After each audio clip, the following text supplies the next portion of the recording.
আলহামদুলিল্লাহ।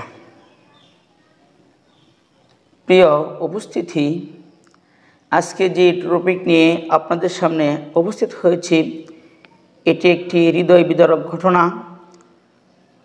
আমাদের হৃদয়গুলো এখন ওই ব্যথায় ব্যথিত, আমরা সবাই ব্যথায় কাতর।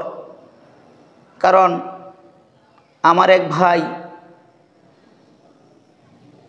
সে হচ্ছে কলরবের সিনিয়র একজন শিল্পী, যিনি নাকি গবেষক, কলামিস্ট, হযরত মাওলানা বদরুজ্জামান ওনার ছোট ছেলে।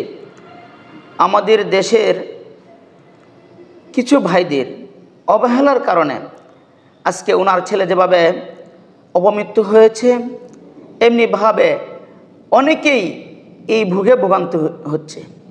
তো আমি ডাক্তার ভাইদের দৃষ্টি আকর্ষণ করছি। যেমন আমরা কিছুদিন আগে শুনতে পেয়েছি সৈয়দ নজরুলে এক ভুল চিকিৎসার কারণে এবং আমাদের এই প্রাইভেট ক্লিনিকে ভুল চিকিৎসার কারণে একজন মা ইন্তেকাল হয়েছে। তো আমি আপনাদের দৃষ্টি আকর্ষণ করছি, আপনারা জনগণের বন্ধু, বিপদের বন্ধু, আপনারা তাহাদের জনগণের সহযোগী, কিন্তু তা না হয়ে ডাক্তারদের আমরা একটা কথা শুনতে পাই, একটি ভাষা গ্রাম থেকে গঞ্জ থেকে লোক মারফতে চলে আসে যে ওনারা নাকি কসাই, এমন বলে। তো আপনাদের এই ভাষাটা কেন আসবে? আপনারা তো জাতির বন্ধু, আপনারা তো জাতির রাহবার, আপনারা তো জাতির সেবক। আপনি যদি জাতির সেবক হন তো আপনাকে কসাই কেন বলবে? তারপরও আমি আপনাদেরকে বলতে চাই, তারপরও মানুষ আপনাদের কাছে যায়, 5 মিনিট সময় দেয় আপনাদের কাছে 1000 টাকা, 2000 টাকা, 3000 টাকা বিজেট পর্যন্ত আপনারা নিয়ে থাকেন। এত মানুষ আপনার কাছে দ্বারস্থ হয়, তারপরও আপনারা কেন মানুষের সাথে দুর্ব্যবহার করেন এবং দুরাচরণ করেন? আপনার একটা ভুলের কারণে একটি প্রাণহানি হয়, এটা কেন? আমি আপনাদের সকলের দৃষ্টি আকর্ষণ করছি।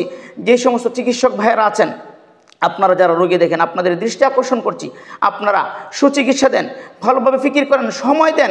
আপনার 1 মিনিট সময়ের কারণে একটি জীবন বেঁচে যা, আর 1 মিনিট সময় বাঁচাতে গিয়ে আপনি একটি জীবনকে নষ্ট করে ফেলেন। আপনি একটু চিন্তা করেন, একটু ভাবেন না যে একটা মানুষের উপকার করলে আপনার জন্য একজন মানুষ বেঁচে যাবে? এটা কত বড় একটা মহৎ কাজ।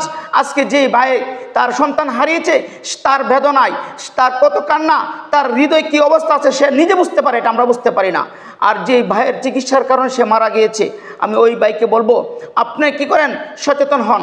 আপনার মাধ্যমে আরও হাজার মানুষকে সচেতন করেন যে আমার একটা ভুলের কারণে একটি প্রাণহানি হয়েছে, সামনে যেন এমন না হয়। এই জন্য সকল চিকিৎসক ভাইদের দৃষ্টি আকর্ষণ করছি।